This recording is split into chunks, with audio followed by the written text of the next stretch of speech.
যেহেতু মানুষের বিশ্বাস পাপ থেকে মুক্ত হওয়া যায়, পুণ্য লাভ করা যায়। জীবনে তো অনেক পাপ করেছি, পুণ্য করার কিছু দরকার। সুন্দর দুটি পাথর দূর থেকে অনেক সুন্দর লাগছে। আসলে পাহাড়ে যে অনেক ঐতিহ্য, শত বছরের বিভিন্ন দৃশ্য। বন্ধুরা, আপনারা দেখছেন আমার পিছনে সেই আমাদের কাঙ্ক্ষিত দেবতা পুকুর। যে দেবতা পুকুরের উদ্দেশ্যে আমরা সেই রামগড় থেকে 3 ঘন্টা, প্রায় 3.5 ঘন্টা জার্নি করে এতটুকু আসছি। তো ভালো লাগছে। সবচেয়ে মজার যে তথ্য, যে অলৌকিক বিশ্বাস মানুষের, তা হলো যে যেখানে পাহাড়ের উপর কখনো পানি পাওয়া যায় না, 50 ফুট 100 ফুট উপরেও পানি পেতে কষ্ট হয়, সেখানে 800 ফুট উপরে এই দেবতা পুকুর বা মাতাই পুকুর ত্রিপুরা ভাষায় বলা হয়।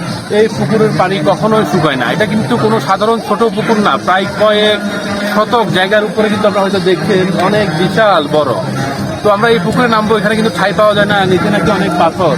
এই পুকুরে স্নান করে হয়তো আমাদের ভালো লাগবে, কারণ আমরা অনেক দূর হেঁটেছি, প্রায় 40 মিনিটের মতো পাহাড় ট্রেক করেছি, 7-8 কিলোমিটার হেঁটে এখানে এসেছি। ভালো লাগছে। আমরা এই দেবতা পুকুরে এসে দেবতা পুকুর দেখে, যেহেতু কিছুটা লেট হয়ে গেছে, তাই হয়তো এখানে যারা তীর্থযাত্রী তাদের সংখ্যা অনেক কম। আপনারা দেখুন, এখানে সুন্দর দুটি পাথর দূর থেকে অনেক সুন্দর লাগছে। আসলে পাহাড়ে যে অনেক ঐতিহ্য, শত বছরের বিভিন্ন দৃশ্য, পাশাপাশি বিভিন্ন বলা যায়, আমার কাছে এটা মূল্যবান।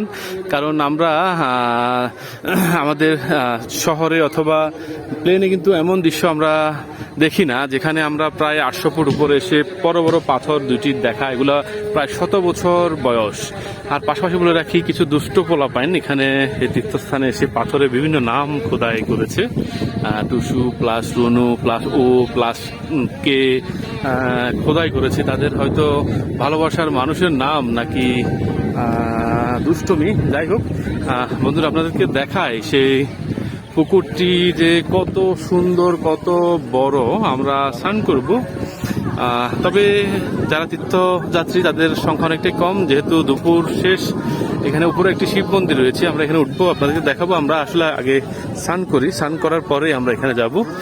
মানিক, আমাদের ব্যাগ কোথায় আছে? আচ্ছা, তো ভালো লাগছে। আমরা একটু আশেপাশে ঘুরে ঘুরে আপনাদেরকে দেখাবো। যেহেতু এই পুকুরকে নিয়ে এত কিছু, আমরা এই পুকুরে আমরা স্নান করব। পানি কিছুটা ঘোলা হয়ে গিয়েছে, যেহেতু সকাল থেকে হাজার হাজার মানুষ এখানে স্নান করছে। তবু আমরা স্নান না করে ফিরে যাব না, যেহেতু প্রচন্ড গরম। প্রায় অনেক পাহাড় ট্রেকিং করেছি আমরা, আমাদের স্নান করাটা উচিত। যেহেতু মানুষের বিশ্বাস পাপ থেকে মুক্ত হওয়া যায়, পুণ্য লাভ করা যায়। জীবনে তো অনেক পাপ করেছি, পুণ্য করার কিছু দরকার। তাই আমরা স্নান করব এই পুকুরে। আশেপাশে দেখেন বিশাল আকৃতি কিন্তু এই পুকুর। এটা পুকুর বললে ভুল হবে, এই ছোটখাটো একটা লেক বলা যায়। আর আমি আরেকটা কথা বলে রাখি, যেহেতু এই পুকুরটি কিন্তু আপনার কোনো মানব সৃষ্ট নয়, এটি পুরো প্রাকৃতিক। যারা ত্রিপুরা জাতি, তাদের বিশ্বাস যে জলদেবতা নিজের হাতে এটি খনন করে দিয়েছে। এখানে মাছ আছে কিনা জানি না, মাছ আছে মনে হয় না, কিন্তু মাছ তো কেউ খায় না, মাছ কিন্তু খাওয়া যায় না। তো আমরা স্নান করব, সেই দৃশ্য আপনাদেরকে দেখাবো, সাথে থাকুন।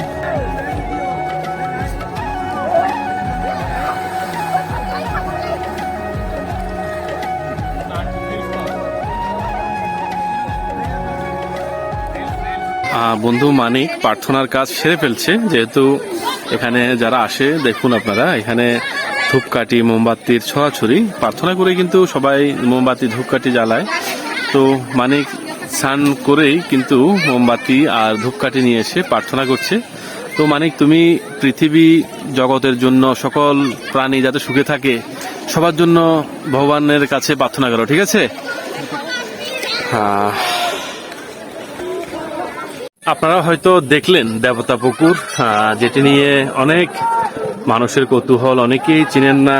আর যেটাকে নিয়েই হাজার হাজার ত্রিপুরা সম্প্রদায়ের মানুষের প্রতি বছর সমাগম, উৎসব বা ধর্মীয় রীতিনীতি মেনে তারা বিভিন্ন প্রার্থনা করে থাকেন।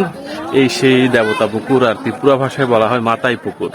তো আমাদের দেবতা পুকুর দেখা শেষ, আমরা এরপরে এখানে উপরে যাব। উপরে একটি শিব মন্দির রয়েছে, এখানে প্রণাম করব। এরপরে হয়তো এখানে যদি খাওয়া দাওয়া হয় দুপুরে খাওয়া দাওয়া খেয়ে আমরা রওনা দিব।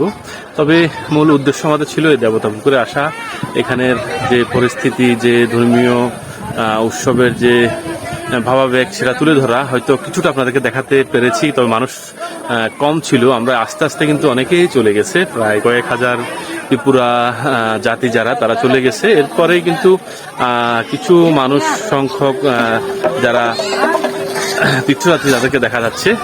তো এই ছিল আমাদের দেবতা পুকুরের যে দৃশ্য, যে অনুষ্ঠান আপনাদেরকে দেখানোর চেষ্টা করেছি, এটাই। তো ভালো থাকুন, সুস্থ থাকুন। আর যদি আপনারা ইউটিউব চ্যানেলে দেখে থাকেন অবশ্যই সাবস্ক্রাইব প্লিজ মাই চ্যানেল, আর পেজে দেখে থাকলে ফলো দিয়ে পাশে থাকবেন। ভালো থাকুন, সুস্থ থাকুন সবাই।